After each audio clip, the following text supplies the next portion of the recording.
There he is. Hello, how are you? How are you? Good. Oh, I'm frozen. Can you hear me Uh, all right? Is my audio good? yeah, I can hear you fine. You are a little Frozen? frozen, but there we go. Can you hear me now? I can hear you great. Yeah. Okay, cool. Yeah, we've got one of our respondents already logged in. I haven't let her in yet. We'll let her in here in a couple minutes. Okay. Yeah, Did you take a look at the list of questions and the little process that I sent you? I did. What I was thinking is I've got my phone. You've got my cell phone, don't you? I don't think so. Okay, let me give it to Uh, you because or at least I don't know. I tried to look for it earlier. I didn't see if it was saved. okay, yeah, no problem. It is, can I give it to you now? Yeah, one second. Okay. Um, all right, go for it. All right, 859 Yep. 333 Yep. 8552. So what I would like for you to do is, I mean, obviously this is gonna be interesting for you. Yeah, Um, it's the first time. yeah. Oh, I'll tell you what, when I saw an in-person focus group for the first time. I think it was in Boston. I just fell in love. I was like, this is, oh, that's you. All right. It's a little scary running the thing for a first time ever seeing it one in seeing one happening, but Yeah. It'll be cool. What I was going to say is if you want me to ask a certain person a question, then just text it to me and I'll weave it into the conversation. Does that make sense?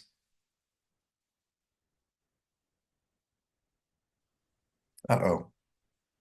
Oh, did you hear that okay? I didn't hear anything. Okay. Yeah. So what I was saying is that if you would text me and let me know if you have a question or, hey, ask Bob why he said that, then I'll take your question and weave it in to the discussion. Is So that, will you be doing the talking in this focus group?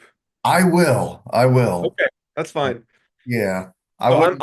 I'm more of an observer in this case. Yes, sir. And Okay, hey, that's, up until this point, I was under the impression that I was going to be running the entire thing. So no. that's totally fine for me to hear. No, no, I wouldn't do that to you. That'd be, I was ready. Dr. Ross, I was fully like, all right, this is it. I'm about to have to run this whole thing. well, I appreciate that, and that's one thing I love about you. You're very enthusiastic and you're willing to try new stuff, and Always. I think that's a very admirable quality. Thank you.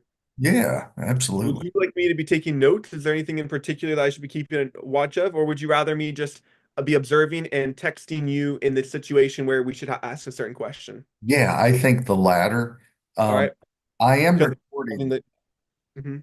I'm recording it, so um, so we'll always be able to reference this when we're doing our analysis. So, all right, I'm going to let our folks in. Very good.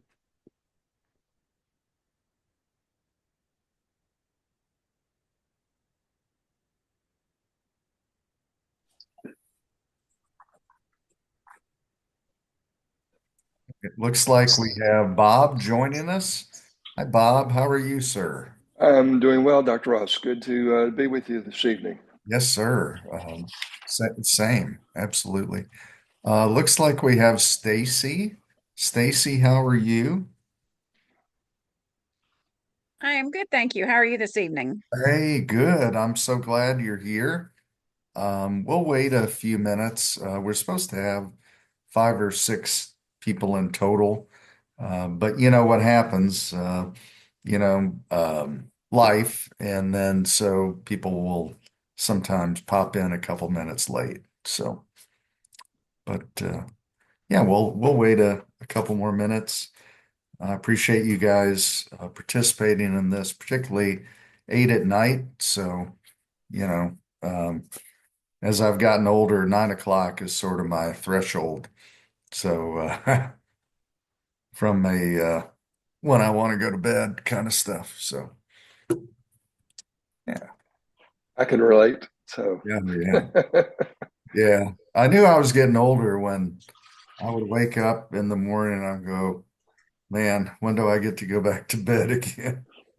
So, that was definitely sort of an indicator for me. Yeah. Looks like it's 8 on the dot. Give a couple more minutes.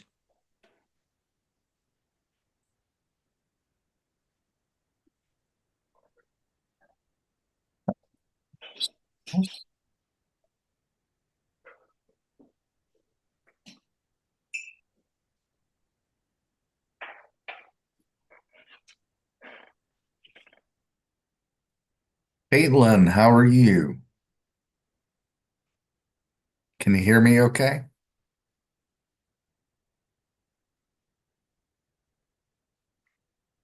Hi, Caitlin. Are you there?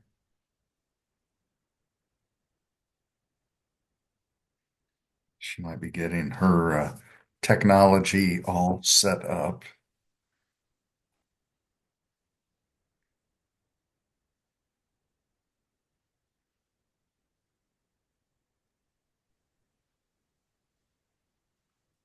Lena, I think you were joining.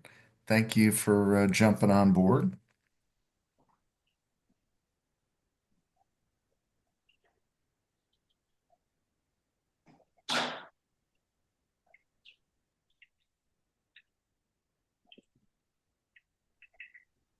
I should know the answer to this, but are you in Louisville? No, we're actually, well, I live in Lexington, Okay. but Asbury is in Wilmore, which is about 20 minutes south of Lexington. So, Okay. yeah, but Louisville's a great town. Absolutely. What did you? Hi, Shannon. How are you? Good. How are you? Good. Thank you for jumping on board.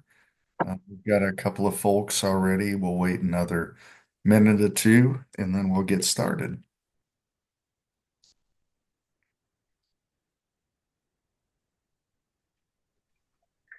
Dr. Ross, after my freshman year in college, I worked as a camp counselor at the Camp Piamingo, which is the YMCA of Greater Louisville, Okay. up there. So I spent a summer 1,000 years ago on the banks of the Ohio River. Oh So my gosh. Well, I bet that was neat. If it was in the summer, which I imagine it was probably it hot. was, yeah. Dickens. Probably really hot. So, Yeah, I had 10 and 11-year-olds. So that was well, yeah, lovely. yeah, you've got a stronger stomach than I do. That's I pretty, was younger then. yeah, well, I get that. Mhm. Definitely understand that.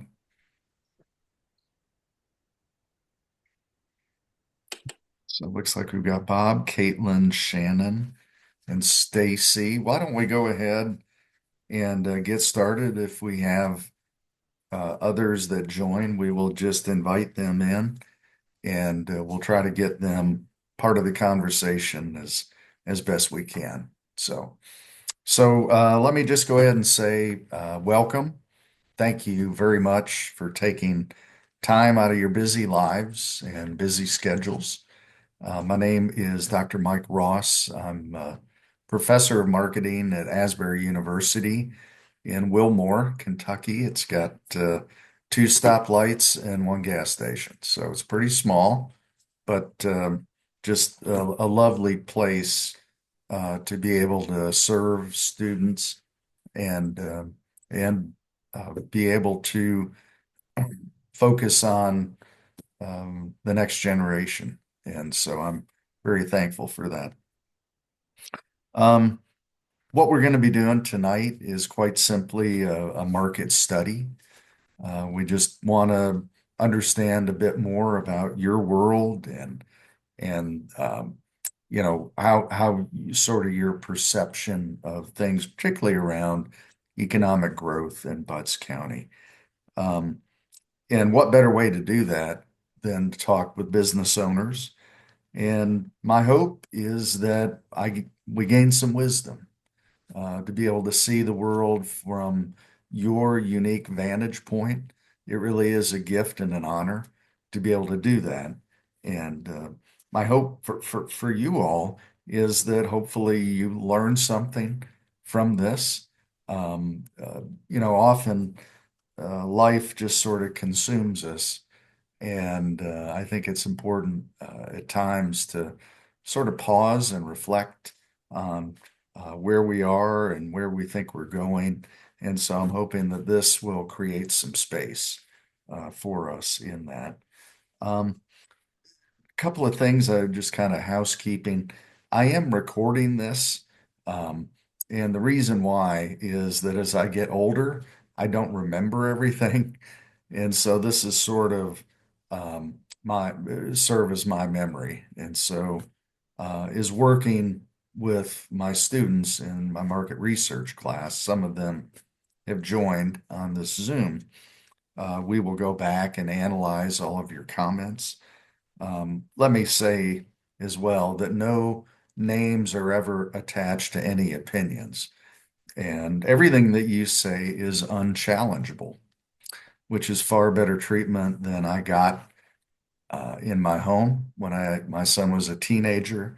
Everything that I said was challenged, and so that is not at all the case here tonight.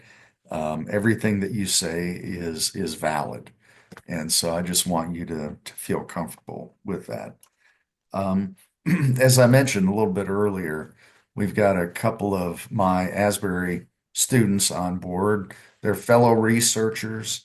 I don't want you to worry about them. In fact, I would just try to ignore them. They are participating from a distance so that they can sort of understand how a focus group works, um, and to be able to help sort of develop some insights on everything that you all say. So with that, let me go ahead and kind of go around the room. I would love if you want to turn your cameras on. That's great. If you feel like, I don't want to do that, that's okay too. But if you want to, you can. There's Stacy. How are you, Stacy? I love seeing people's smiling faces, but I totally understand in COVID land, everything's sort of changed. And so I understand if you're more comfortable not having your camera on. So let me go ahead and start, tell you a little bit about myself, and then we'll sort of go around the room. So again, my name's Mike Ross. Um, I'm in my ninth year, actually going into my 10th year as a marketing professor at Asbury University. I spent about 30 years in industry. Um, about 20 of that was in a Fortune 5 company, and then two or three other startup companies um, before I was working with the Fortune 500 company. And then I felt like I always wanted to teach. And so I was doing some adjunct teaching at the University of Kentucky, which is in Lexington, and that was great. Was a bit of a challenge because I'd work from 7 in the morning until 6 at night, and then I'd rush over and then teach from 6:30 to 10. So when I got home, I was just happy to plop into bed. So, but that's a little bit about me. Married, have a son who's almost 30 now, and I'm just very thankful to be able to work with each of you, work with my students, and particularly around this idea of Butts County and economic growth. So, with that, if I could ask you, Bob, just tell us a little bit about yourself.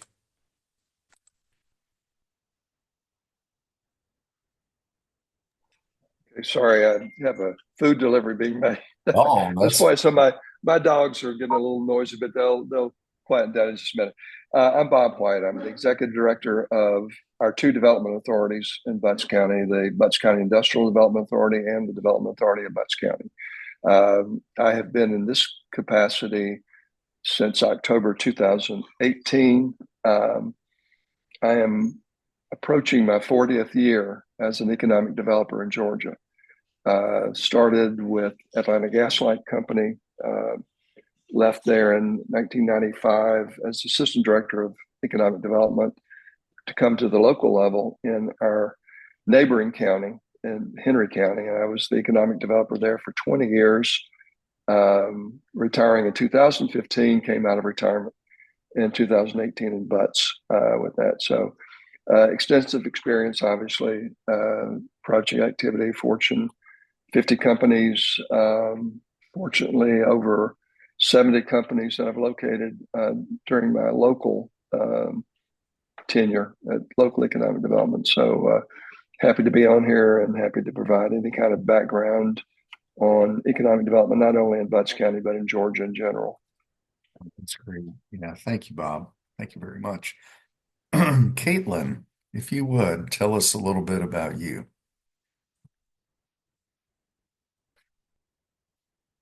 Oh, Caitlin, are you there? All right, she might have stepped away for a minute. Oh, okay. Caitlin says mic does not work. Okay. Well, hopefully, hopefully it'll work here soon. Caitlin, if you can hear me, if you want to log out and then log back in, that might work as well. So, all right. So Shannon, please go ahead. Tell us a little bit about yourself, please. Hi. Recently, my husband and I own a small business in the square of Jackson, for the past like 4.5, 5 years. Prior to that,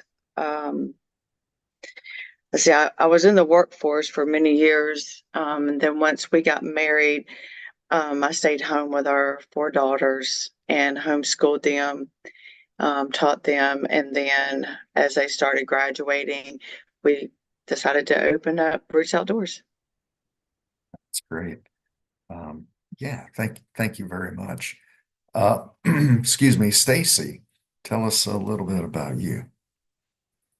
I have been a resident of Butts County since 2009. My husband moved here in 2007, and then I joined him when we got married in 2009. I retired from the workforce in February of last year, and when I found out, I'm a lifelong lover of live theater, a live theater enthusiast, and when I found out the Butts County Performing Arts Center had been built here in November of 2024, I'm sorry, I found out in 2024. I think it was actually completed a year earlier. I decided that it was time to bring live theater to Butts County. So my best friend and I formed the Butts Acting Guild, which is a community theater newly formed in Butts County. We have our opening show in August. Mary Poppins, come see us. Oh my gosh. Wow, that what a great show that is. Very cool. Thank you, Stacy. Not sure if we have Caitlin, are you able to hear us? I know she's working on her mic. So, all right. Well, hopefully Caitlin will get her technology going. Excuse me, So, oh, Mike, can okay. you hear me? I can hear you. That's Well, Mike, great. this is actually Frankie Weller. I don't know if I have a name or not. Okay. Well, Hey, he removed. Frankie. I was late to just about 5 minutes late get dialing in, but I think I know most everybody there. And Shannon, I say if you said you dropped out of the workforce to homeschool 4 children, I'm going to have to take my hat off to that. I can't compete with that. But anyway, I'm in the trucking industry, and then have a little tourism development down in Indian Springs, Georgia, in Butts County. Thank you, Frankie. And before this, I was a banker 1,000 years ago. My banker today told everybody I was a recovering banker. I like that. So. Yeah, it's interesting. I was saying a little bit earlier, this is sort of my second half academia. So I'm I guess a recovering corporate exec dude. So But this is a lot more fun. This is great. So, all right, Frankie, thank you so much. So, let's go ahead and kind of dig right into sort of what we want to talk about tonight. So, just kind of from the highest level, um, what are your thoughts around Butts County from an economic standpoint? Do you feel like it's growing? Do you feel like it's sort of neutral, or do you feel like it's not growing? Do you have any thoughts around that? Please, anyone, go ahead and jump in.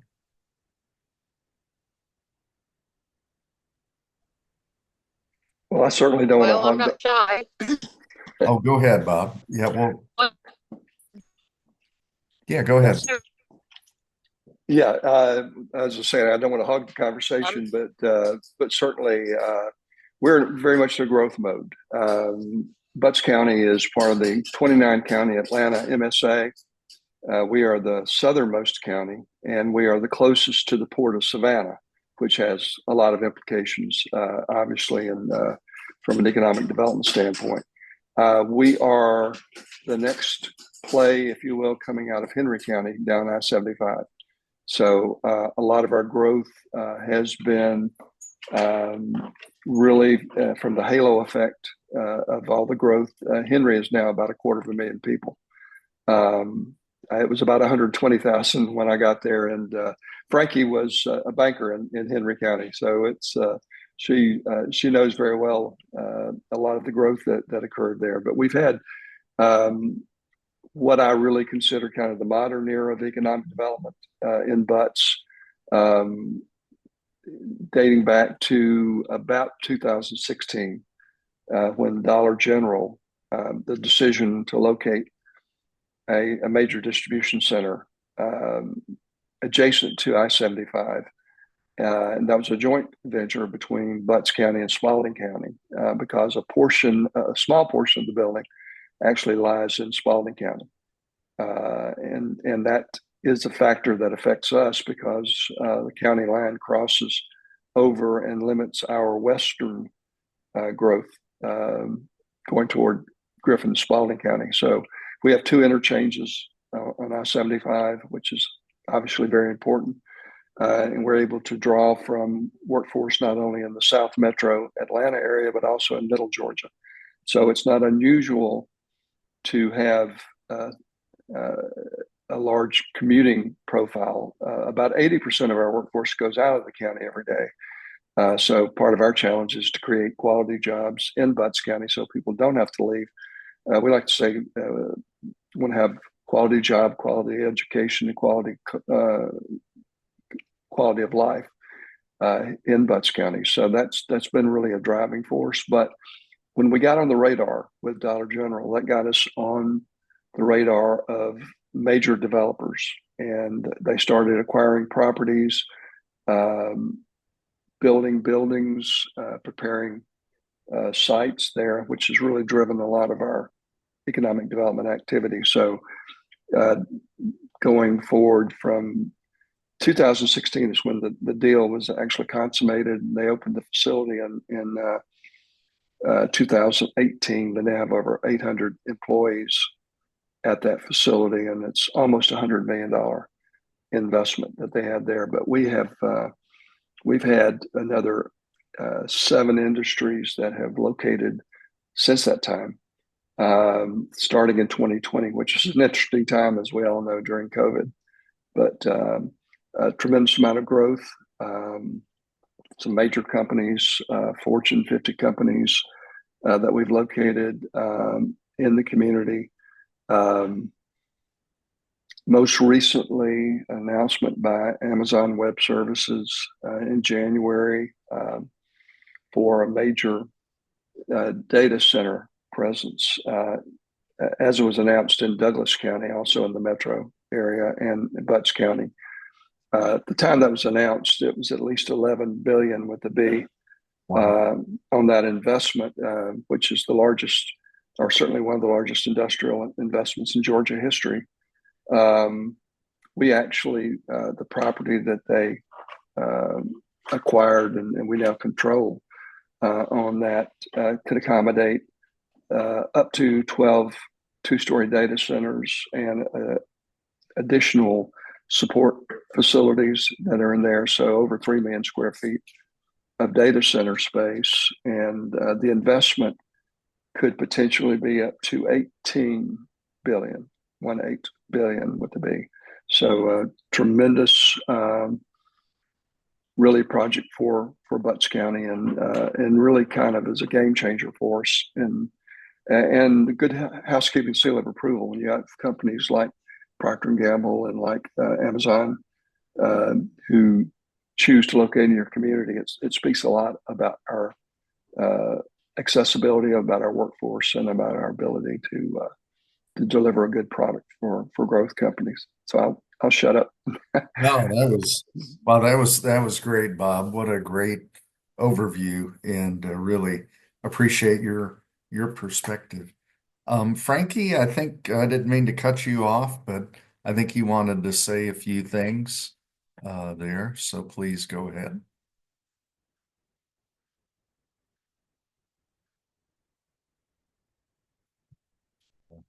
Frankie is can hear me right now. All right, let's go to you, Stacy. I'm sorry, I was carrying away.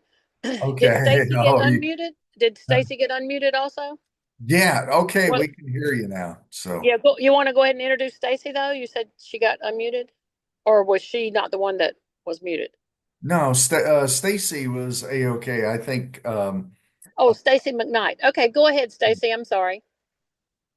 No, that's okay, Frankie. You go ahead. You had already tried to start earlier and didn't Well, get to finish what you wanted to say.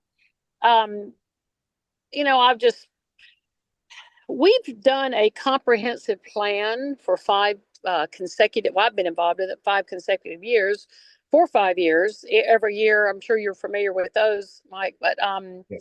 for the community, for the county, and we have a big section on that talks about economic development desires for the county, because we did a lot of polling, a lot of meetings.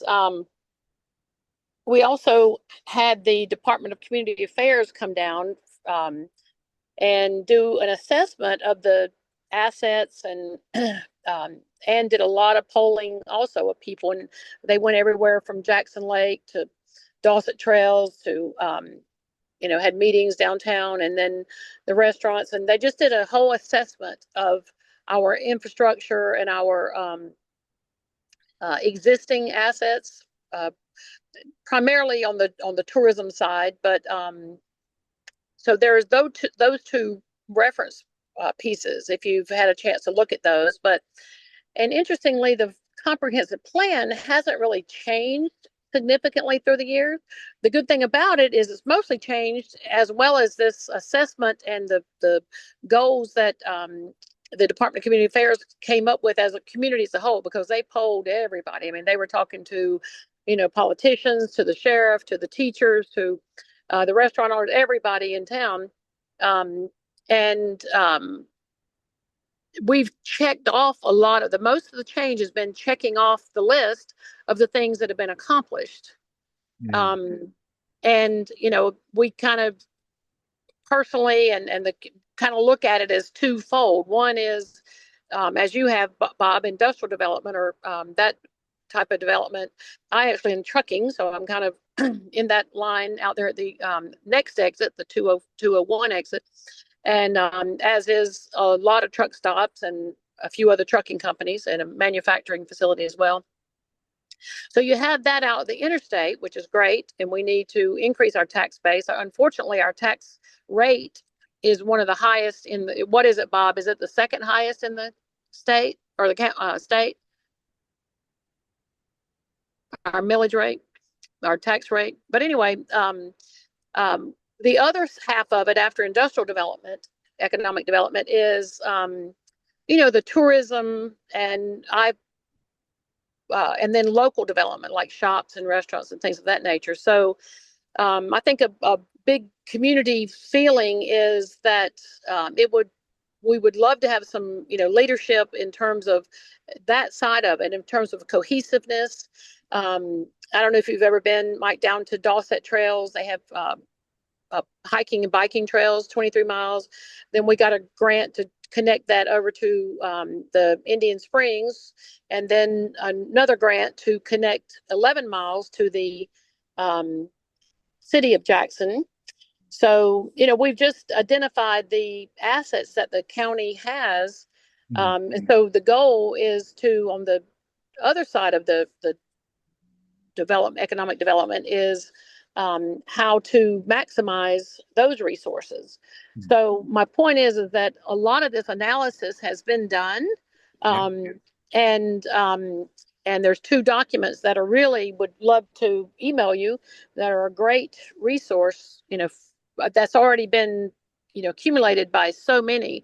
And for example, there's so many community groups that are working together. For example, I'm with the Historical Society, and over in little old Flovilla, which in my estimation is just a plum waiting to bloom because, or be ripe, whatever, is because, people are just looking to get out of places like Henry County. I mean, the traffic, and I sit on the State Transportation Board. I just joined, was just appointed not too long ago, the State Transportation and Rural and Toll Authority, rather. And I'm learning a lot about that and how the decision-making processes work along that, and learning a lot about how communities don't necessarily work with the federal government or have to, or like the development, the traffic up in Henry County. My trucks go through there every day. So I think there's a lot of people locally that want to develop, and as is reflected by a lot of people moving down here. So like in Flovilla, it's such a cute little undeveloped community, but it won't be long. It won't be long. Someone just bought the whole little downtown there, which is only about 5 little buildings. But the Historical Society has refurbished the little 1885 school there, and it has a little theater in it. But we've been planning to add on to the back of the theater to have performances, because we don't have a place for a green room for the performers. So having said that, interestingly, I met Stacy McKnight, who's on the call with us, and they, have the experience in running a theater. And our grant that we're looking to get through the Fox Theater, we applied for it one time, and we were like the second choice to get it. And our one shortfall was having the professional experience of actually running a theater. We had experience I do construction, and I've done like 50 buildings and homes, and our terminals, 5 terminals, blah blah blah. But so we're really trying to work together to develop that side of the economic development too. Between Jackson Lake, the Dawson Trails, we have 2 state parks, and then I developed the Indian Springs area down here. But Jenkinsburg is coming up, and we're just trying to look at connectivity, and there's some land that's being purchased down in this area where we're going to put more trails. And our title, or our county's title, is Georgia's Outdoor Capital. And I was talking with one of the commissioners yesterday, and I said, don't forget, that's what we claim we are, And so we would love to see some continuation of what Bob's doing on the north side of the town, north, and because we need that, and we need taxes generated. I mean, if you think about the truck stops up there at exit 201, just from the SPLOST alone, the pennies that they bring in, which equals millions of dollars. If we have the industrial development up there, and we truly work it right, then those could help to subsidize our tax base, and then we can still remain a high standard of living, uncongested, quality place to live. Otherwise, in 10 years, people will be moving out from here too. But I'm proud of our county, and I think we've got a new mayor in Jackson, and he's really worked to improve the downtown area. We've got new shops. Roots is an amazing shop there. We've had some film come in. We've been trying to get more. Got some cute little. There's probably 75% of the shops or stores are open on our square now, which is very different than from even 10 years ago. It was maybe 25% were open. So that's kind of my feel. I'm very much into the outdoors and the tourists and, garden centers. And we've got beautiful gardens down here. History, amazing history here. The 200-year-old hotel museum down in Indian Springs that we get this weekend. We were packed this little area down here. We've got like 7 shops, a restaurant, gardens, museums, little chapel, and right beside Indian Springs State Park and Dulcet Trails. And then next door to that, a little ways over, is High Falls. So we were absolutely packed this weekend. It was our first weekend open for the season. So we're excited about it. And I think working together between industrial and then the local and tourism development is a good thing. We love our chamber. Jacqueline is doing a good job, and her staff as well. Well, that's great. Wow. Thank you so much, Frankie. And, one of the things that sort of emerges to me in my mind is this notion of managed growth.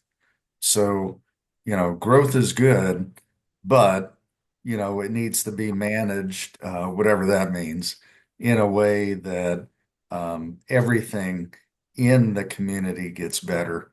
And I do think that's probably where it's sort of an art and a science because, at the extremes, you could have all this industrial growth, but it could just obliterate a lot of the history and a lot of the community aspects. And so I appreciate you sharing all that, Frankie.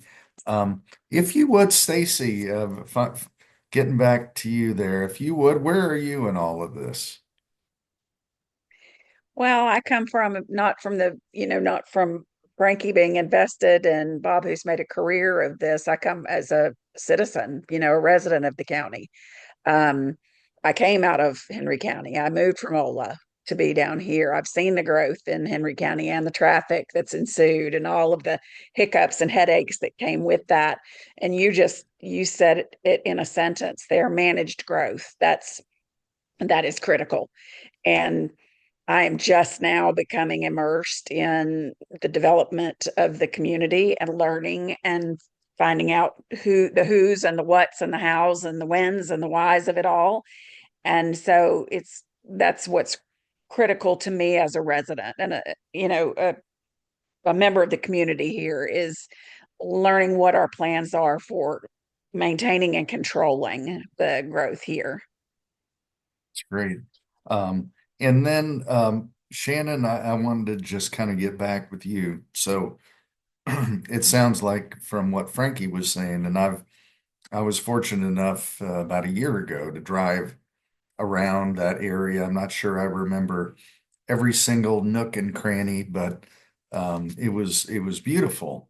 But Shannon, I know that you are in sort of outdoor outfitting kind of stuff. Where are you in this sort of economic development of Butts County? Where do you see this going? Um, so I appreciate everything that Frankie and Bob and Stacy said. I do agree with everything that they brought up. Coming from a small business on the square, you get a little bit of a different perspective as far as I know Frankie knows a lot of the people also that own little shops down in Indian Springs. I talk with them a good bit too.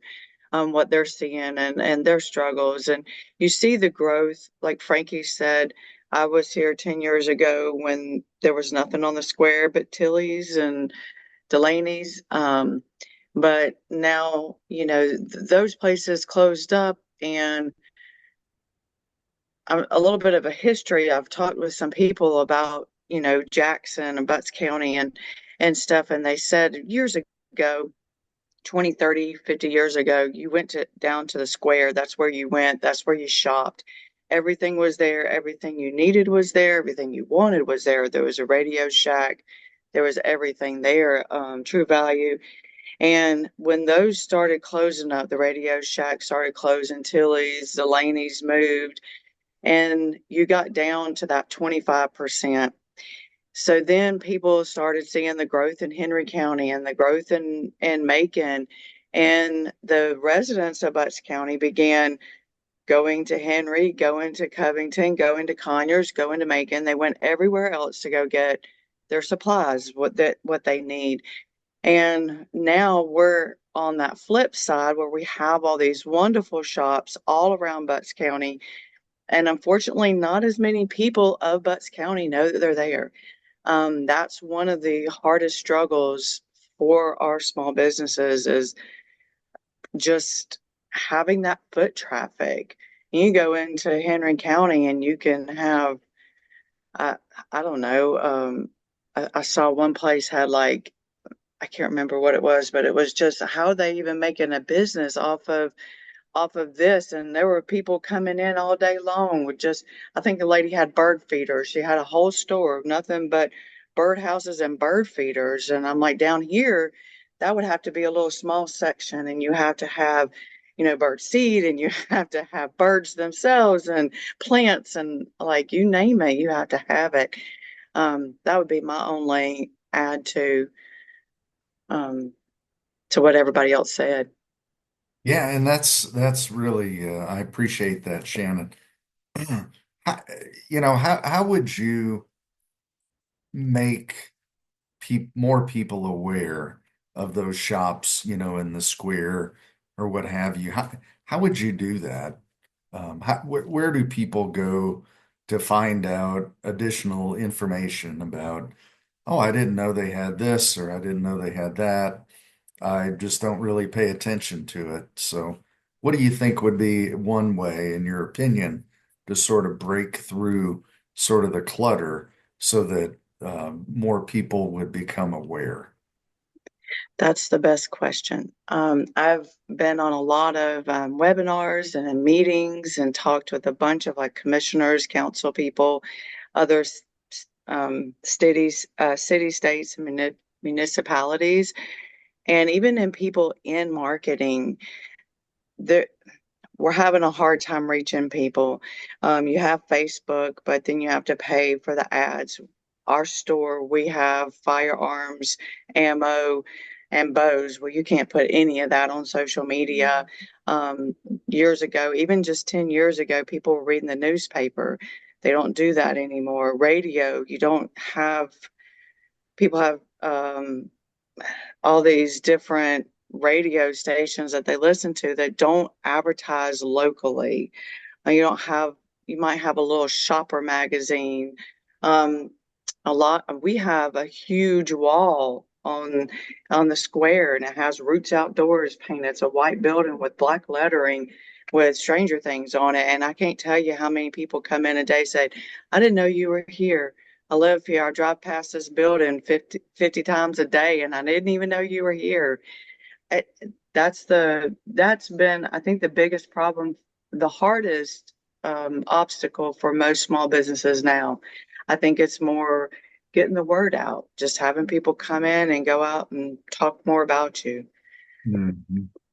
If I Yeah. can add on to that, Yes, ma'am.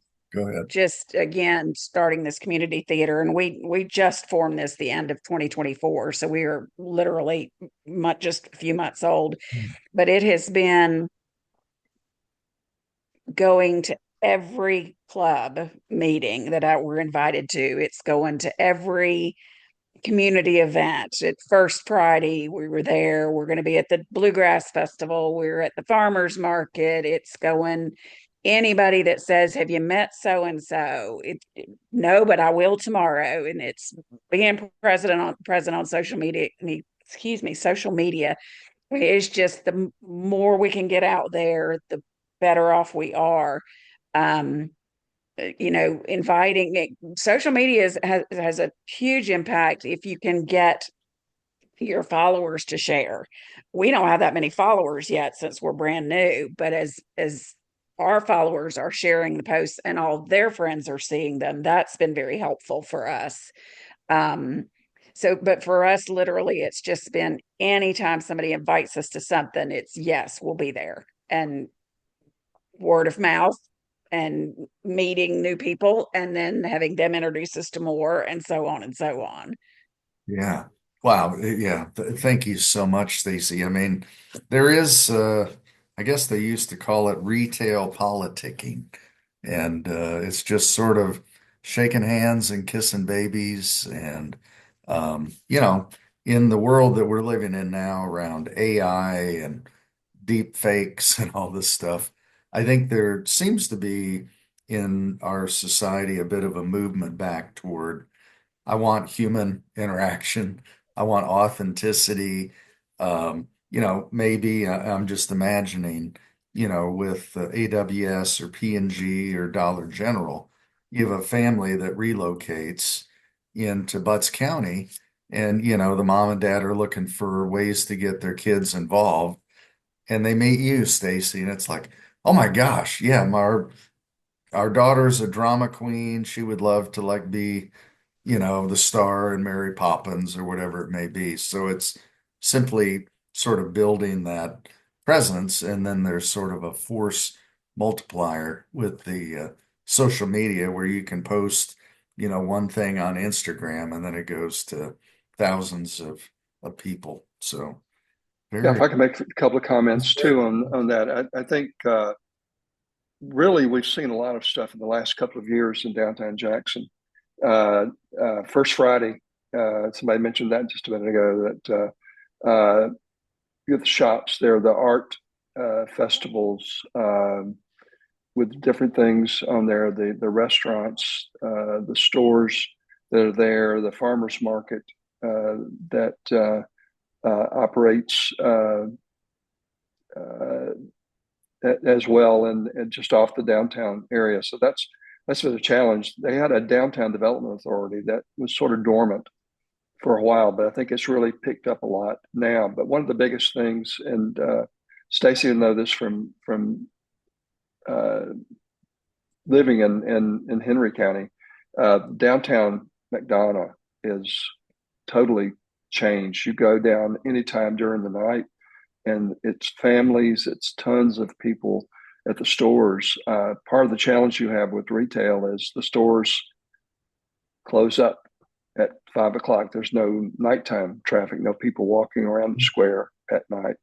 So that's a bit of a challenge with doing those kinds of activities and having things to do. But that's uh, efforts to get those types of things happening. Dr. Rice, you certainly know what we used to talk about when Walmart came to town. The Walmart would locate on the outskirts of town near the interstate or near the intersection of the major highways, and that closed down the small businesses. There were ghost towns in downtown. They just couldn't compete with the purchasing power of a Walmart or big box retailers. So now we're seeing, I think there's a lot of interest in trying to come back to Main Street, the quality of life that you've got there, but it's things to do that it needs to be, doesn't need to be a 24-hour city, but there certainly needs to be other activities. Stacey also mentioned the Performing Arts Center. That's a wonderful asset now that's really going to get a lot of benefit, I think, on that quality of life infrastructure.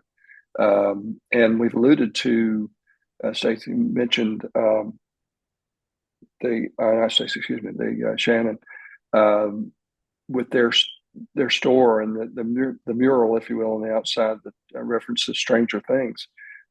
Downtown Jackson is Hawkins, Indiana, from Stranger Things. I remember that. Yeah, filming there. We literally have thousands of people from around the world who come to Jackson to look at some of the scenes, to learn more about it. There are businesses down on the square that do tours that are oriented to Stranger Things. So I'm excited about the prospects for the future, but I think developing more of a full service downtown, more restaurants, more shops, just will continue to grow the downtown area and the quality of life. But certainly down in Frankie's world down there, she calls herself the what is it, Frankie, that you call yourself, the village idiot of Indian Springs, something that's self-deprecating humor. They've done just a huge job I'm the in chief Indian Springs. village idiot. I'm the chief village idiot. Okay, Chief Village Idiot. Sorry, I couldn't find my unmute button. Yeah, the everything that Frankie and the other business owners have done in downtown. We have a community built facility at Indian Springs there, the Idlewild Event Center, that can really accommodate very large gatherings and corporate gatherings and other things. So Indian Springs is huge. Of course, the history of Indian Springs is tied very heavily into the history of Georgia and the growth there. So that, and she mentioned Dawson Trails. They have, Frankie has many tens of thousands of visitors a year that come to Dawson Trails for the mountain bike competitions or other things that we have down in that area. So it's that's a tremendous traffic generator, and I know that's one of the things with the Holiness Campground. Looking at the activities there and the number of people they bring in every year with the camp. So that's a huge traffic generator and potentially a huge economic benefit for Butts County. I appreciate you bringing that up, Bob. And I love the self-deprecating humor. I definitely am a big fan of that. And so I appreciate what Frankie said. I'm getting a good chuckle out of that. So Bob, you had mentioned the Indian Springs Holiness Camp, and I'm curious, are all of you aware of that camp meeting that happens in the summer of every year? Are you all? Yes. You're all aware of that? I would say aware of I was not aware of it until very recently. Well, I guess I'd heard it referenced, but I don't live in Butts County, so I'm not a native Okay. from that standpoint. But the more I read about it and the facilities and the large groups that have come down for since the late 1800s, I guess, with that time, that was all new to me and fascinating. Just another aspect of the history of Butts County. And Mike, I'm right down here beside them, but Yes. and very good friends with Joe Frank Harris Jr. Yes. And the Historical Society actually got some money from Mrs. Elizabeth Harris like 20 years ago to redo a garden we have. So we just had a rededication of that last year with her on FaceTime. It was so cute. But having said that, we've worked really hard in the last 5 years, if you will, to incorporate them and let them know about the village that's right next door to them. And remind me to come back to one piece of topic that's kind of is underscoring all of this, that they were only a mile up, not even a mile up the street, but they've been going on as Bob says, since 1893, I think it was, but they were kind of self-contained. But from their perspective, so much has changed where the young people aren't that interested in going to Indian Springs, Georgia in July. Right. I mean, they just got heat. Air conditioning. They actually have an open air tabernacle, but it has air conditioning blowing on it. But anyway, I saw it. I was thinking that if and when I go there for one of the meetings, I would selfishly like to be right in front of that AC unit. yeah. Yeah. And it's kind of part of the allure. I go to it every year, at least a couple of times because they have services about 5 times a day for 2 weeks. So they were kind of self-contained. They didn't branch out, and they were trying to really immerse themselves in the spiritual events there and religious events. And so, but they also had the realization that they needed to branch out and they maybe needed to get some local people because it's actually open to the public. But see, I lived here for 10, 15 years and didn't know that it was even open to the public. So when we finished the Indian Spring Hotel restoration in 2000, 6, I think. Yeah. We invited the Department of Economic Development Tourism Division down and said, what do we do with this big $1 million restored hotel? And they said, well, you need to make it a destination down here. You need to reach out to your neighbors, State Park, Indian Springs State Park, Dulcet Trails. Of course, we were the Historical Society. And then I realized that, they're a big part of it. So they're one of our partners, and the Holiness Campground. And then she said, you need to clean up the blight and make it a place to eat, sleep, and spend money. So we started doing that. And now we have, shops and places to eat and sleep and so forth. But anyway, so I just went up to the Holiness Campground and said, I just drove in and I said, actually, they got a chain, kind of a chain link fence with the razor wire on the top. I said, I think I'm trespassing, because the guy said, what are you doing? What can I help you? I said, well, I guess I'm trespassing, but what do y'all do? So because we are reaching out to them and they're having the internal vision that they need to reach out to the outside, because a lot of grandkids aren't coming. One lady came in the store, said she had never missed a year in 73 years, except for 1 year in COVID. So they bring in 3,000 people for 2 weeks in July, but they also have, which they just had this past weekend, retreats, like ladies retreats, men's retreats. Different prayer groups come, and then they come in and fix up their houses, certain times of the year. So just having that influx, we were very busy with, and I saw a lot of people that I know, that I have met through the years. So it would be good, and they are a great source and one of our great partners down here. So with that being said, what I wanted to say undercurrent in all this, which I've been expressing this to Jacqueline Yes. with the chamber, is number one, communication, collective communication.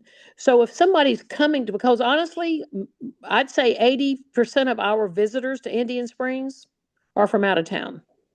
Warner Robins, Macon, Griffin, Monticello, a lot from Henry County. We're getting a lot now from Atlanta too. But, the people think, well, I've been there, blah, blah, blah. So, but if we had, what we're working on in the county at the chamber is a joint uh, event listing, if you will, to start, where anybody who's doing anything puts it on that event. It doesn't have to be a chamber member, because half of, the chambers, or half of Jacqueline's salary is from hotel motel tax. So it's not all from the chamber side. So I said, we need a group that's not just the chamber members, but not only that, but a lot of the chamber members weren't putting their stuff out there. For example, last Christmas, we do a tour of homes. Well, through this tourism group that Jacqueline has formed, or the county formed, I discovered that the Downtown Development Authority was doing the Christmas market there.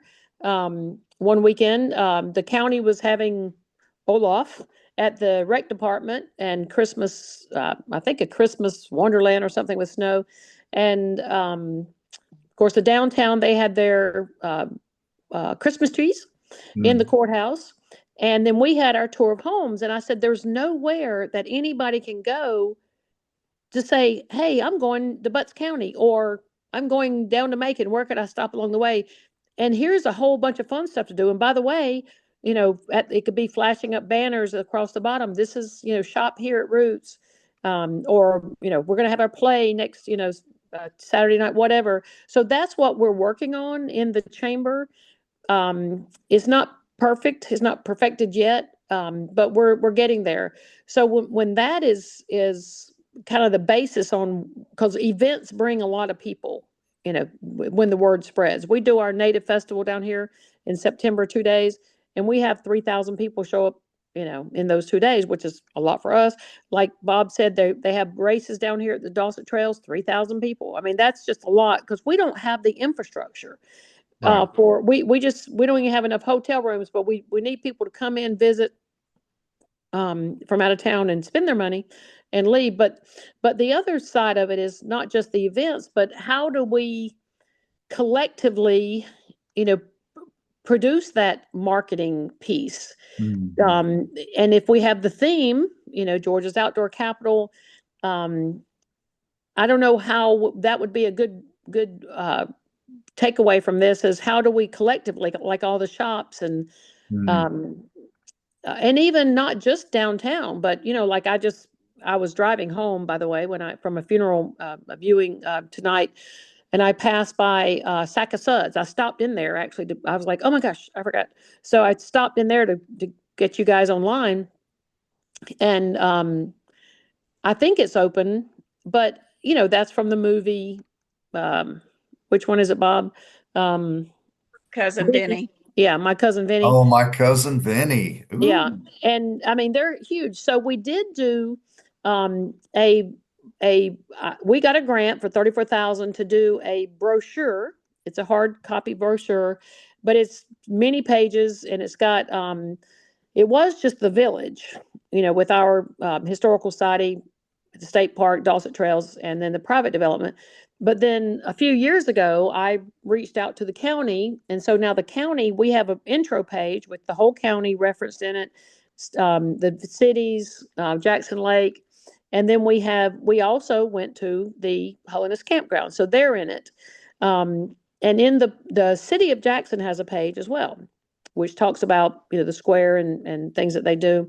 So, we've been trying those steps and we spend a lot of time and a lot of money. We do a lot of advertising, but I think that our chamber, that's one of our goals, is to help with that. And they've been doing some spotlights on different businesses in town. Anna Lee will just walk in or set up a time with you to come in and do some different shoots. But I really think one of my goals is to go to Atlanta and meet with, again, which we've done this with there's so many departments up there, economic development, tourism, that want to help us. Even at the DNR, they've got a big website on their historical site, and we just met with them last week and said, could you make sure we're added on there because we're right, our lodging and our things to see right around. We weren't even on there.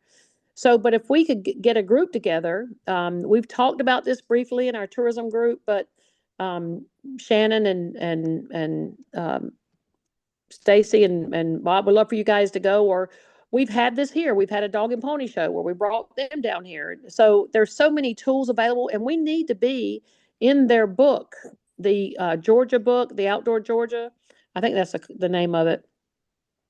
We can get any events in there, but you have to do it like a year in advance. So that's kind of on our bucket list this year, is to prepare it in advance. We've had probably on the Historical Society board, we've probably had 5 different social media people, but you just really have to know what you're doing, almost to be full time. So I Right. think that's our limitation, is communication and collective advertising. So why would you go to Butts County? Well, look at all there is to do there, but there's no central place for everybody to know.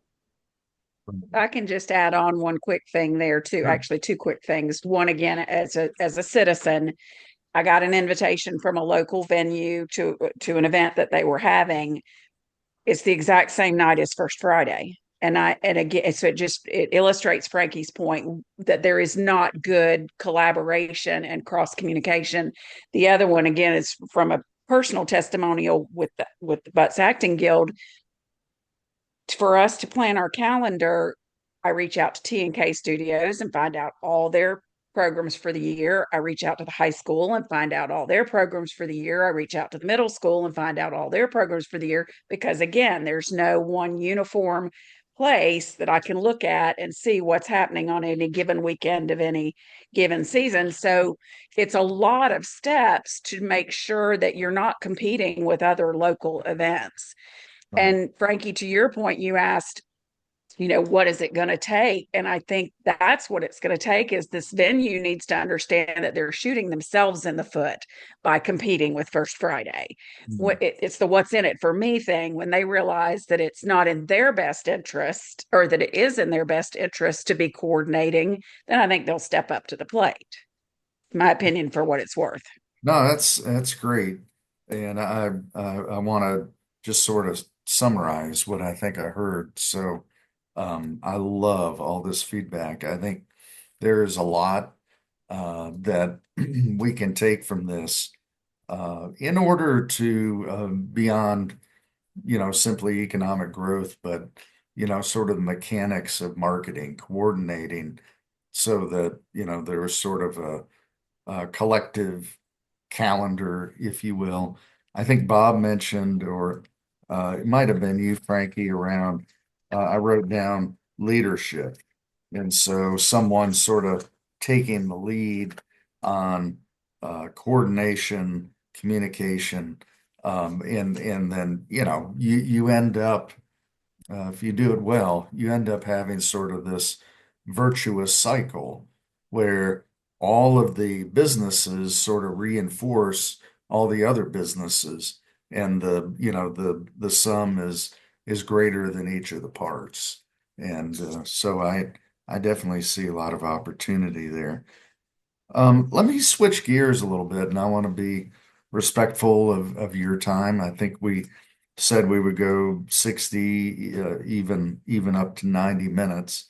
One thing that was kind of interesting, I think, Bob, you had indicated this, that even though you live in Butts County, which certainly a or don't live in Butts County, which is certainly a good reason why you may not know until recently about the Indian Springs camp meeting. But, as my classes at Asbury have been working with the Indian Springs leadership, there is sort of these cues that tell the community stay out. So it's a chain link fence, it's razor wire, it's and as human beings, we tend to, if we don't know what's going on in a place, we sort of go to the darkest uh, scenario possible. I know Joe Harris said that you had mentioned, Frankie, that at times he's had people say, "Oh yeah, is that where you guys handle snakes down there?" And that they're like, "No, that's not what happens, right?" But so given the fact that Indian Springs Holiness Camp Meeting is ostensibly does a lot of really, really good things. It's a positive thing. It brings families together. The message is good and hopeful. Um, do you can you envision that maybe Indian Springs is part of their sort of coming out party, their Indian Springs Holiness Camp, that maybe one of their leadership sort of takes the lead to provide some of this coordination and communication. Like for example, I mean, I was thinking about your business, Shannon. I could imagine that, the grandkids are like, I'm not going down there for 2 weeks with grandma and grandpa. And then you find out, yeah, but guess what? You can maybe you learn how to fly fish, you learn how to shoot, archery or what have you. And all of a sudden, now the grandkids are like, oh, yeah, I didn't know that was possible. So I think it's sort of weaving all of those different layers together. And maybe Indian Springs Holiness Camp could, begin to sort of step out and maybe sort of not soften the message, but just let people know, hey, this is for everyone. And you don't have to look at too many different newspapers. Well, I guess nobody looks at newspapers anymore. But you don't have to look very hard to say, man, there's a lot of negative stuff that happens um, in this world. And so, to the extent that we could, highlight what God is doing, highlight, uh, the ways that, while we've got all this economic growth, it can also bring, some other influences that maybe are not so great. And maybe Indian Springs to that point could sort of take the lead on sort of holding up the metaphorical beacon of light to say, hey, this is a great place for you to learn about God, to be with your family, to do some really cool activities. We have these bi-directional kind of relationships with, with the community theater, with Shannon's work around the outdoors kind of stuff. For you, Bob, obviously, you've got people that may be relocating if they're, with P&G or they're with Dollar General or what have you, that they're like, wow, I'm from Boston. I don't know anything about Georgia, and I don't know anything about rural Georgia. And wow, this is very different. That maybe, business leaders, if there was sort of a centralized way to uh, pull all of these communication pieces together, that it would be good, and it would sort of speak to that idea of managed growth that we were talking about a little bit earlier. So we want we want to have our cake and eat it too. We want to have a greater tax base. We want to have um, growth, economic growth. We want more families coming here, but then we've got to have something to offer them that because we don't necessarily know where they're coming from, but if they've grown up in sort of a suburban or in an urban, kind of place, then it might be a challenge for them to get comfortable with being in a smaller town kind of stuff. I thought something that Frankie mentioned about being one of their neighbors, literally just down the road, not even down the road very much, and the barbed wire fence and the other stuff, the cloistering that they've got there, and the fact that everything today, young people are not, whether it be going to churches, whether to do things, but if you got children that don't want to come for a week or 2 weeks, that's going to draw or lessen probably the families who would otherwise come down and take advantage of that. But I think that a lot of the things that we've mentioned here, with you get the kids' attention with, they all know Stranger Things. The fact that you've got Dawson Trails where you've got mountain bike, you've got horseback riding, you've got outdoor activities. You go over to paddleboard at High Falls Lake. There are yurts that you can glam a little bit, glamping with your camping. A lot of stuff that can be done. So I think that there's very much a need for the partnership there to outreach, going both ways. The communication it's a continuous type of thing there. It's not just them not communicating, but as we've said, not knowing what's there. But I think the consolidated effort to do that, to engage them and to show that there are tons of things for the kids to do. I mean, if you've got the performing arts in there, you have acting camps or other types of things that could be done while the kids are in. Face painting or art types of things that are going on there, the outdoor activities. I think there's a lot of things you could do to engage that community and make it more desirable for the kids to participate if they don't know about it. Yeah. They don't know about it. So. I think, when I was there a little over a year ago, I did see how close the village at Indian Springs is to the camp meeting.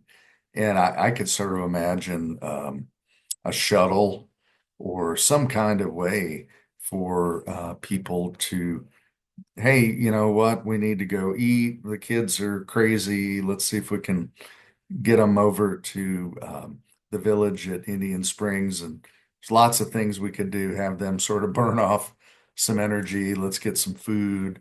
Let's, play whatever kind of outdoor activities that you'd want to do. So I And do I see, think, yes, ma'am. go ahead. Well, I was gonna say, I think that's a very good point because I think in the old days, they didn't want the people to leave.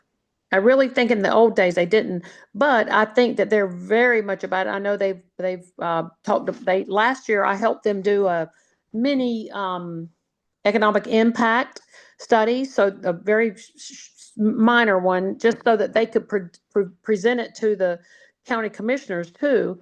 But what we do with them specifically is, I get with like Charles, Charles, that'll come to me in a minute, and Sarah Louise Luce. Yep. And so I get with them and Joe and a couple other people and say, how can we like participate? Like last year, I went there and spoke to their tweens, about the history of this area. We've done historical society. We did reciprocal tours. They came and spoke at our historical society about their history. Charles did. And then our historical society went there twice and toured all the historic buildings and had dinner at the snackateria. And I spoke last year at the Macedonia. They had their church women's group at Macedonia Baptist Church. I mean, it was a ton. It was like 300 or something. And I spoke there about history and things to do. So maybe we could, collectively as a town or our tourism group with Shannon and Jack, Stacy, I'd love for you guys to come to the tourism meeting, which is the first Wednesday of the month. And one thing we're doing on that, by the way, maybe we could collectively get our list together and our calendar events and all that to give to, for example, starting with the Holiness Campground, which is in July. But I was at one of the tourism meetings and 2 months ago, and we were talking about Christmas. And Jacqueline, the chamber director, one of her goals is to make the county a Hallmark Christmas, lights everywhere. And she's going on and on and on and on. And I finally raised my hand. I said, well, I think it's a great idea. I said, we've been doing it for 14 years. She's new though. But Yes. then I said, talking about the calendar events and connectivity and all that kind of stuff. And then I said, as a matter of fact, today is Chief William McIntosh, who built this museum down here 201 years ago, the day of that he signed the treaty, which sold all the land from Georgia, Alabama, Mississippi. And right in that hotel and so, and someone said, someone who was close to my age, I mean, I'm 62, she was close to my age, and she said, and she's been here maybe 25 years, and she said, wow, that's amazing. Right here in Butts County. I said, well, and then we were talking about the different historical things that were going on, and she said, we need a centralized place to show all that information. Yeah. I said, well, I'd like to invite you down to the Indian Spring Museum because we've been doing it so what I did, I said, look, Jacqueline, could we please host the tourism committee meeting at the Indian Spring Museum, the hotel museum? So we did that, and we did the tour. I mean, it was really amazing. There were 35 people there, the movers and shakers in town, and half of them have never been through it because we're all busy. And then this month rather, Dawson Trails agreed to host it. So we're going to go from destination to destination to learn about it. And I've done 3 familiarization trips at the hotel for the state parks, for Dawson Trails, for the DCA.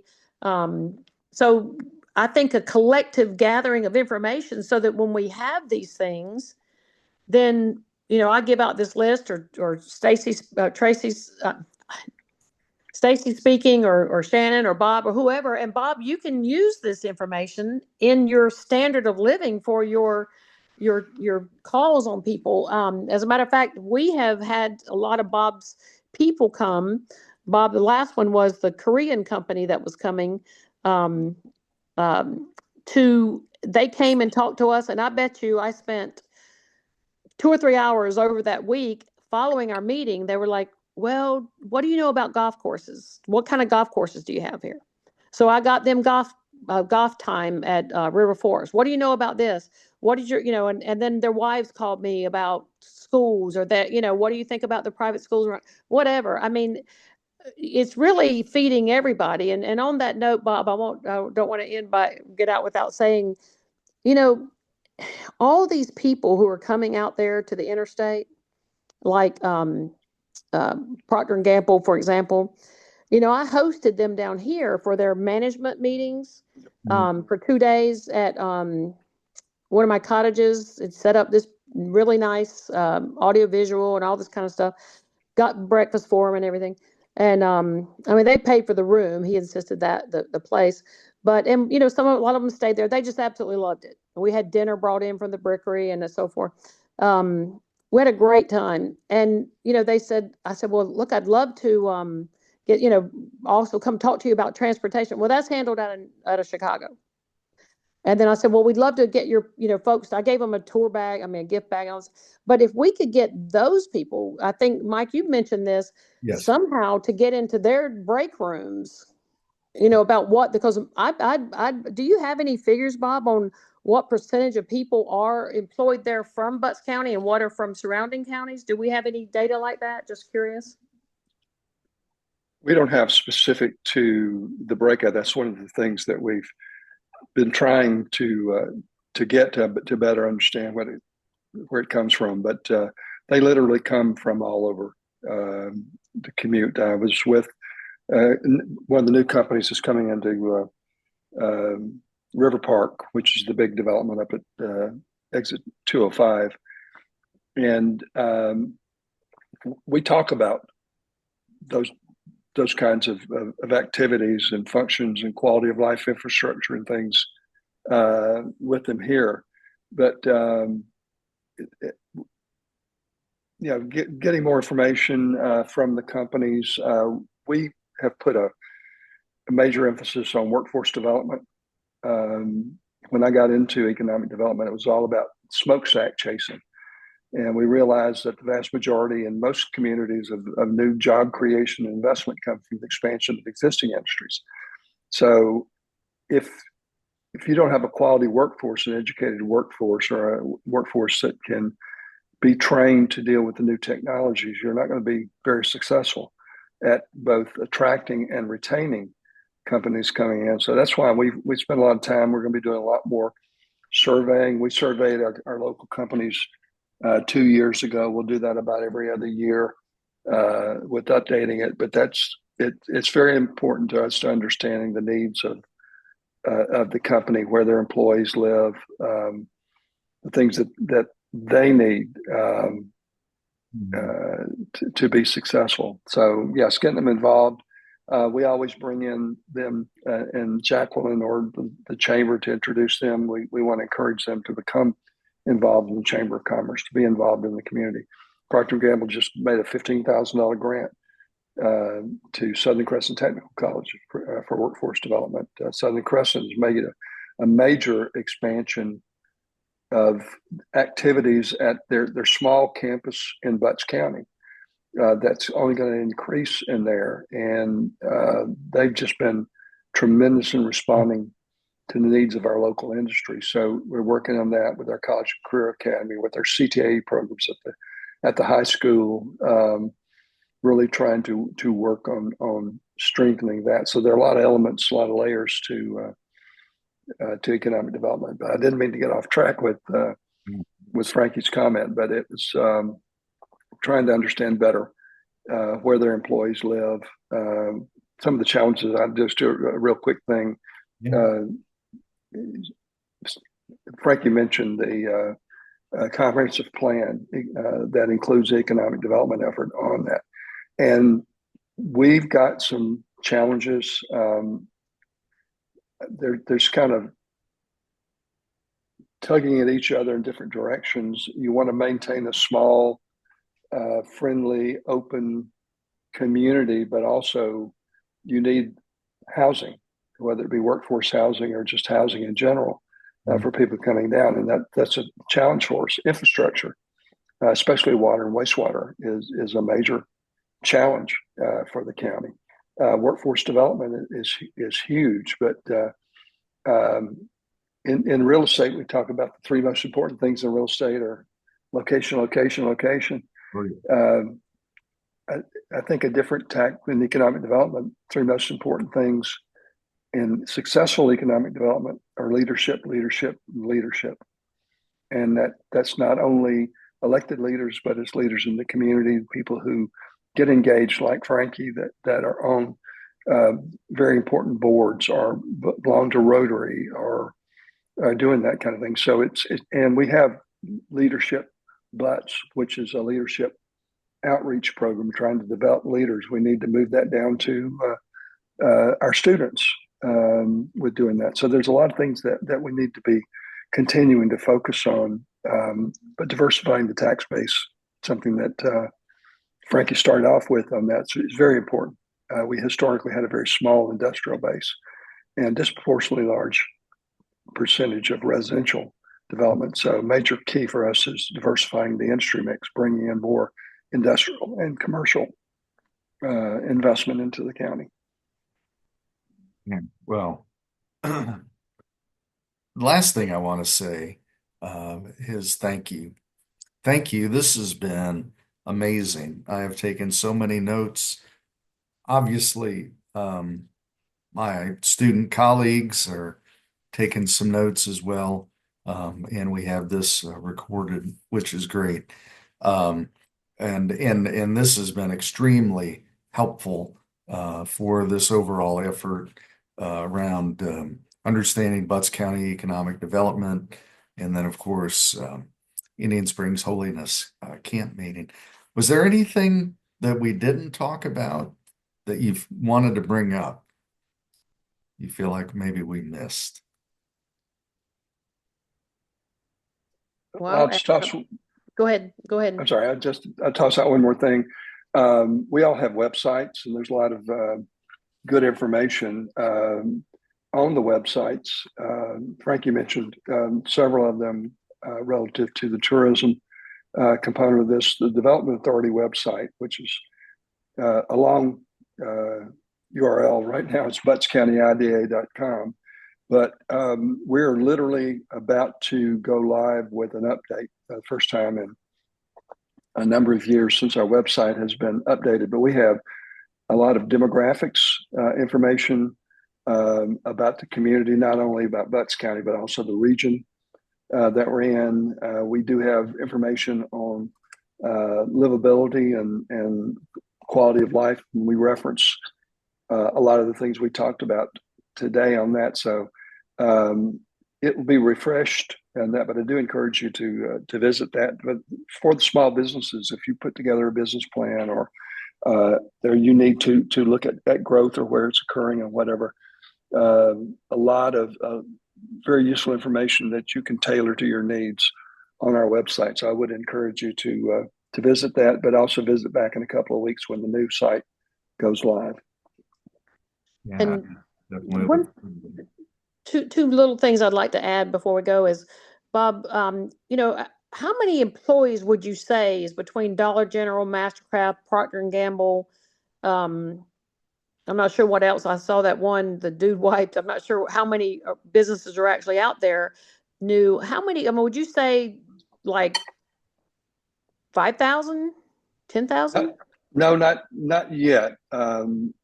Just real quick snapshot. You got Dollar General has just over 800 employees at their facility.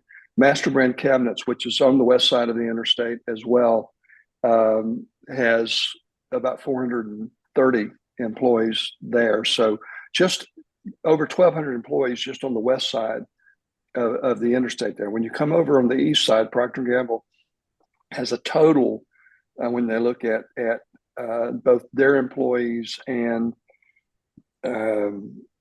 they're not temp to perm type of positions, but staffing services where they have over 600 total. We got another company that was announced last fall, and they're doing improvements on the building. Be ramping up. They'll be adding 300 jobs there. AWS, Amazon Web Services, if it goes to the full build out on that, would be about 300 positions there. Yongsan that Frankie mentioned earlier will have about 85 to potentially 100 employees there. Company we just were with again today at Quanex.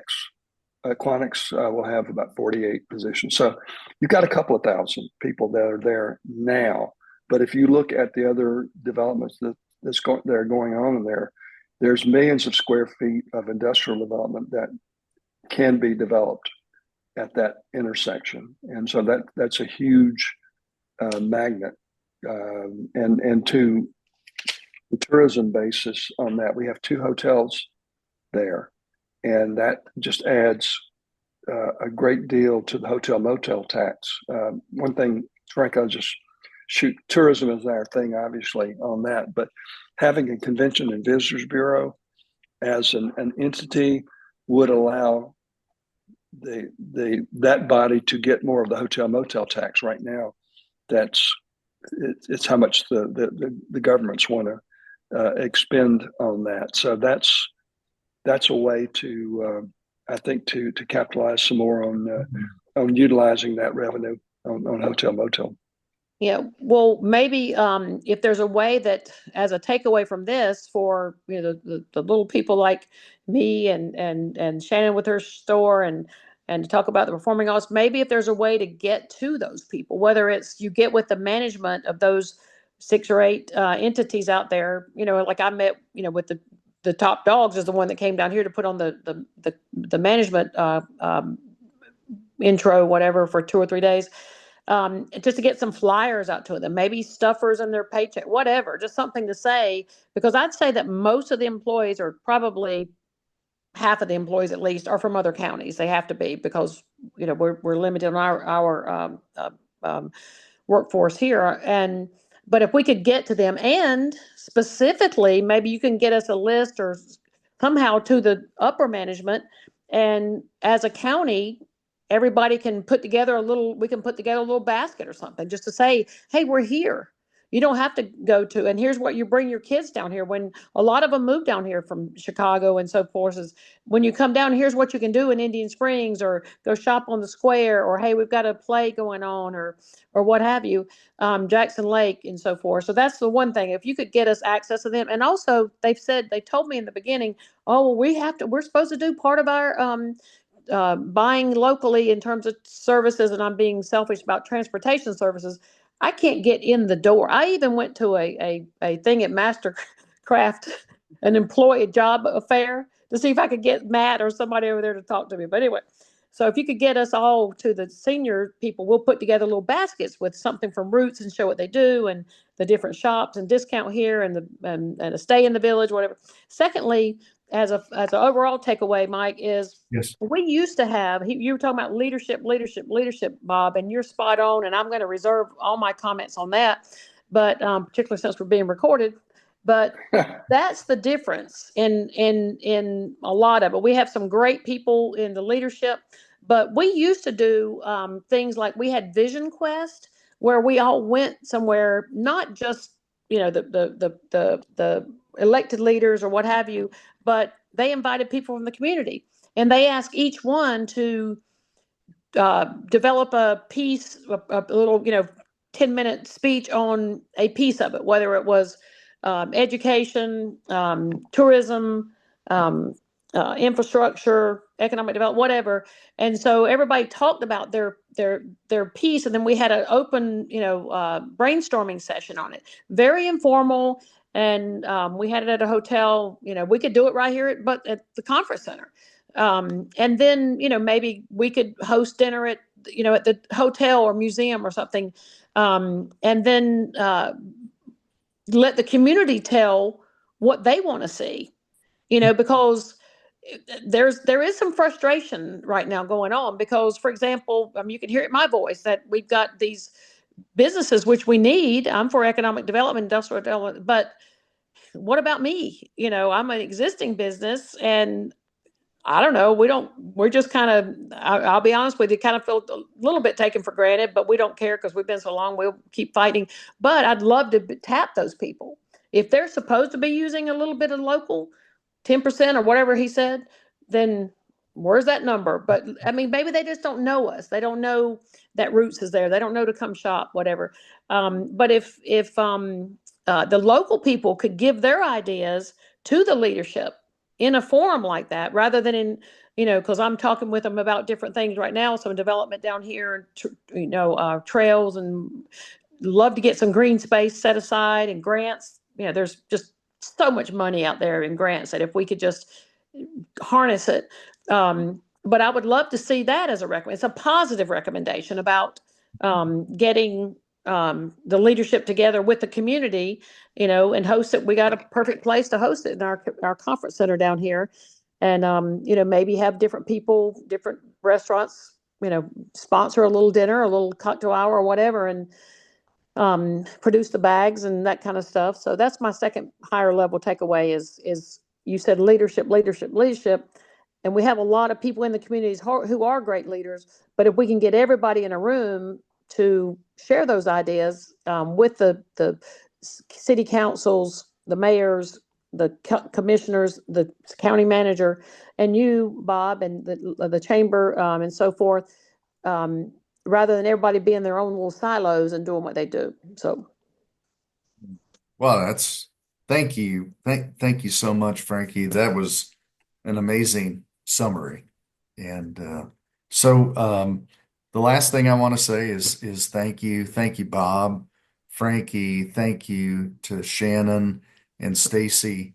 You guys have provided a ton of ideas and feedback that I know the leadership at Indian Springs, Holiness Camp, and others, they will, be able to sort of metaphorically feed on this for a long time. There's a lot of opportunity to take action.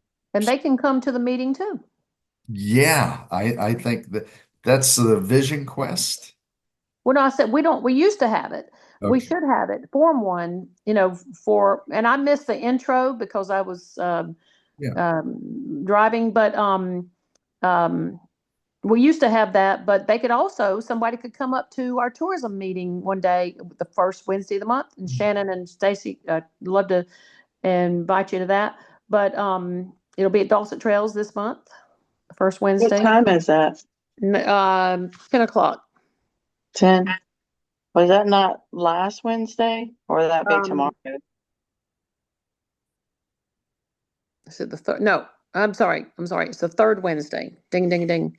I thought I missed it there. Third Wednesday, Okay. 10 o'clock, Dawson Trails. Yeah, Okay. that's great. One thing I haven't really offered up to Joe Harris and Ken Banter and others is maybe you had mentioned speaking at the Rotary or some of those other venues. There's a second piece to this research, and I don't want to reinvent the wheel because I know there's been several different surveys around that. But I'm thinking I might tailor one that maybe hasn't been looked at in terms of economic community or economic development. And so I could maybe speak for 5 minutes at one of those events and then have people fill out a little survey. And you had mentioned, Frankie, we need to listen to the community. So we capture that and then make sure that gets to the leadership, not only in Butts County, but also to the upper management at P&G, AWS, Quanex, and so on. So, Mike, just real quick, Mhm. I am a Rotarian, so Okay. anytime any of y'all would like to come speak, y'all feel free to reach out to me, and I'll make sure that y'all get on our um, on the schedule. Okay, But that would be love to have great. all of us. And Frankie, I do love your idea. I do think that's one of the important takeaways I'm seeing a lot of times when I have meetings with the smaller group. You hear that even in the small companies when just a couple of us are talking or talking with the county managers and city councils, and you hear the desire, the need for all of us to come together for collective communication. I think that is truly needed, but it goes back to what we were also saying, that everybody's busy right now, and so sometimes it's hard to find that time. So I think that might be kind of the challenge. Yeah. Well, this has been amazing. I just want to thank all of you so much I think I have obviously all of your emails. Um, so we're going to get your $75 honorarium to you, Frankie. I'll work with you around those gift cards, and we'll make it happen. So All right. I'd like to. I don't need one of the gift cards for that. I appreciate the offering, but this is very important to us and to engage with the community and doing stuff. So just happy to do that. And if there's another way to utilize that gift card, that is absolutely fine. It certainly isn't necessary in my case. well, thank you, Bob. That's wonderful. I hope you all have a wonderful night. Again, thank you so much. And I will hopefully see you all soon, face to face. If get with Shannon and maybe speak for a couple minutes at the Rotary. So that'd be great. And Mike, can I ask you, and I missed the intro and I apologize, is this funded by the chamber or by the Holiness Campground? Yeah, this is funded by the board at the Holiness Campground. Okay. And so, yeah, the reason why I sort of broadened it out a bit is that obviously the Holiness Campground lives within the context of Butts County. And so we're we're taking all of this data plus some other, been working with Carl Vinson Institute and others to sort of put together a final package that could be published and distributed, and would be glad to work with you and whoever else to kind of put the finishing touches on it. So Yeah, because I have a whole, I apologize, I missed that. I didn't really understand that, and I apologize, but I have a whole bunch of research or topics and ideas that we had done last year, so I don't know where I have to dig it out, but I'm happy to share it with you that'd about be how great. to make them more successful. That would be great. Yeah, and one of my research colleagues will be reaching out to you to get that. If you don't mind sharing that, that'd be wonderful. Yeah, and if they could put out more information to I'll get you emails of different groups that they can, like, I didn't know that they were having their women's retreat this weekend. Right, And they started coming in the store and I was like, what? And I'm like, hey, how you doing? I just happened to be in town. right. And if I had known, I could have rolled the red carpet out, and all the shops were so thrilled and a lot of people we knew. But that's one thing. If they can let us know when those because those women were just having a big time, at the shops and the restaurants and so forth.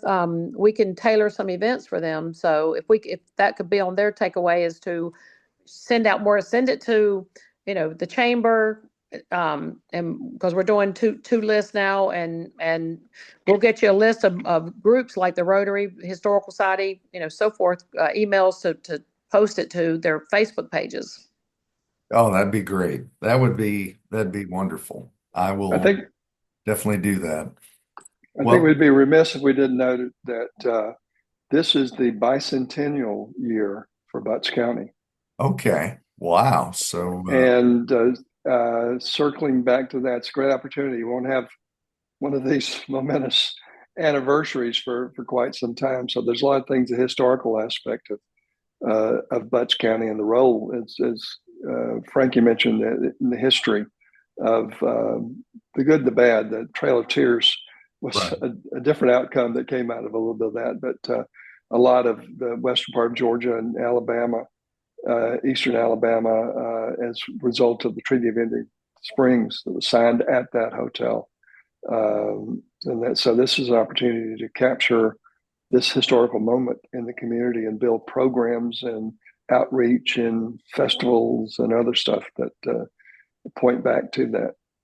Yeah, I mean, absolutely. I know there are, lots of people that are Civil War buffs that they'd probably travel from wherever Yeah, to, we're focusing on that right now. We just got a grant from the Sons of the Confederates to redo our museum room, one of our Civil War museum, because the 8,000 Union troops came through, camped in Indian Springs, took over the hotel as a hospital for the Northern troops, Okay. And the Varners were living there. Two of the sons died at war, and one died from a wound. And then the father kind of was interrogated, if you will, and he died of at the insane asylum in Milledgeville. But those ladies, the three ladies left, the two daughters and a mother, they had to nurse and feed and so forth. And they sent an invoice to the Congress 11 times for $2,345 for reparations for the things, the cows and so forth that they took. They never got it. But yeah, we're doing a lot of research and history on that. So anybody send them down there. That's another great aspect of it, the history. Yeah, absolutely. Yeah. Well, you guys have been great. I will let you all hopefully have a great evening, and I will talk with you again soon. Thank you so much. Well, Thank too. you for Thank putting this y'all. together. Thank you. Thank you. Absolutely. Bye-bye. Bye-bye. Bye-bye.